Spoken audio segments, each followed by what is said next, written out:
হওয়ার কারণে আমি তো সবসময় এক পা কোনো না কোনো বন্ধুর উপর দিয়ে জড়িয়ে ধরে ঘুমাতাম। এখন আমার কি হবে? তাছাড়া আজকে না বাসর রাত।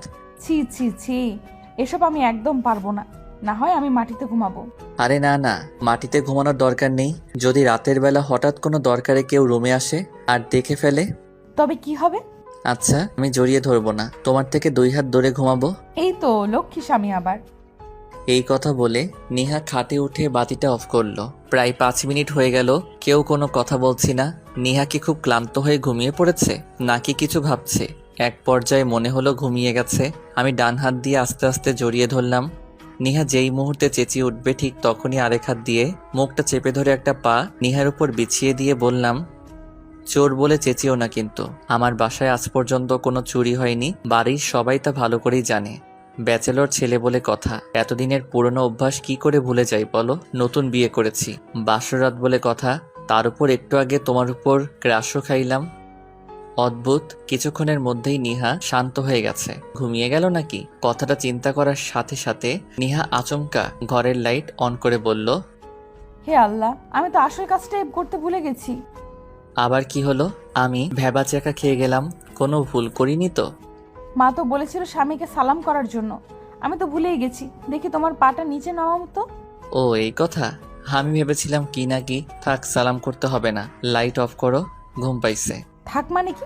সালাম তো করতেই হবে। অতঃপর নিহা সালাম করে লাইটটা অফ করে দিল। আর একটা কথা, আমি নিষেধ করা সত্ত্বেও তুমি আমাকে স্পর্শ করছো। এর শাস্তি হবে, মনে থাকে যেন। আরে বাবা, তা পরে দেখা যাবে। আমি কাউকে ভয় পাই নাকি? ঘুমাও তো। দরজার খটখট আওয়াজ শুনে ঘুম ভাঙলো।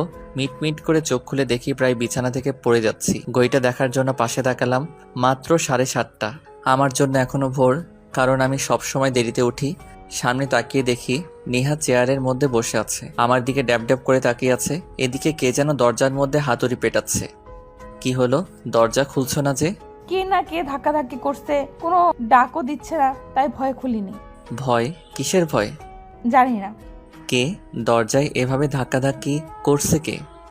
মুহূর্তের মধ্যে ধাক্কাধাক্কি বন্ধ হয়ে গেল। নিহা আমার দিকে কৌতূহলী হয়ে তাকিয়ে আছে। ওভাবে তাকিয়ে আছো কেন? বাড়ির ছোট পোলাপানগুলো হবে হয়তো। নিহা একটু এক দীর্ঘশ্বাস ফেলল। আমি এখনো বিছানায় গড়াগড়ি খাচ্ছি, এপাশ থেকে ওপাশ। নিহা চেয়ার থেকে উঠে আয়নার সামনে গিয়ে বসলো, ঘাড় থেকে ভেজা চুলগুলো সরিয়ে সামনে নিয়ে আসলো। আমার ভেতর যেন লাড্ডু ফুটতেছে। তারপর ঠোঁটে লাল লিপস্টিক, কপালে টিপ লাগালো।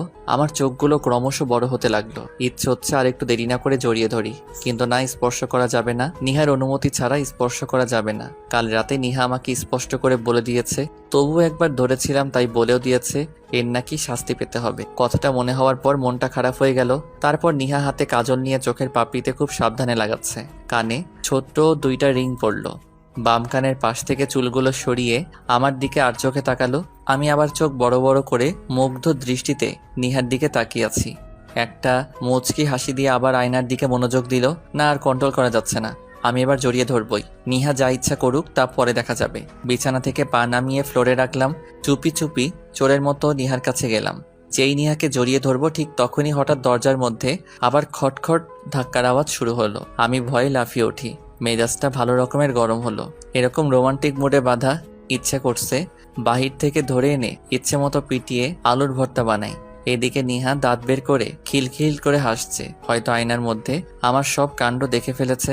আমি দরজার পিছন থেকে ঝাড়ুটা হাতে নিয়ে প্রচন্ড রাগে দরজা খুললাম।